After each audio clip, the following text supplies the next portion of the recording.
আজ আপনাদের সাথে শেয়ার করব বিয়েবাড়ি স্টাইলের সবজি রান্নার রেসিপি, যেটা খেতে অনেক বেশি মজার হয়। এখানে কিছু সবজি পাতলা করে কেটে নিয়েছি, সাথে ক্যাপসিকাম নিয়েছি, 1 কাপ পরিমাণ মুরগির বুকের মাংস একটু ছোট করে কেটে নিয়েছি।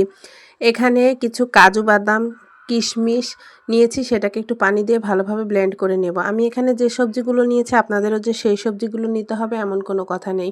তেল গরম করে একটু এলাচ দারচিনি ফোড়ন দিয়ে পেঁয়াজ কুচিয়ে আর কয়েকটা কাঁচামরিচ ফালি দিয়ে একটু ভেজে 1 চা চামচ আদা বাটা রসুন বাটা দিয়ে একটু ভেজে নিলাম। তারপর মুরগির মাংসটা দিয়েও একটু ভেজে নিচ্ছি। স্বাদ মতো লবণ দিয়ে একটু নাড়াচাড়া করে একটু পানি দিয়ে মাংসটাকে কষিয়ে নিয়েছি। তারপর আগে থেকে যে সবজিগুলো কেটে রেখেছিলাম সেটার মধ্য থেকে পেঁপে, ফুলকপি, গাজর আর বরবটিটা দিয়ে দিচ্ছি। দিয়ে 5 মিনিট একটু রান্না করে নিয়েছি। তারপর বাঁধাকপি আর ক্যাপসিকামটা দিয়ে আরও কিছুক্ষণ কষিয়ে নেব।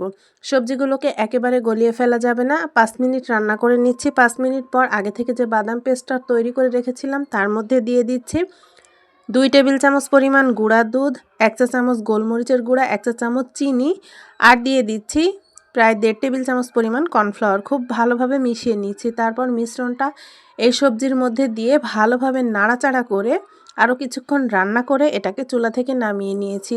1 চা চামচ টমেটো সসও দিয়েছিলাম। এই তো আমাদের বিয়েবাড়ির সবজি পুরোপুরি রেডি। গরম গরম পোলাওয়ের সাথে খেতে অসম্ভব মজা লাগে।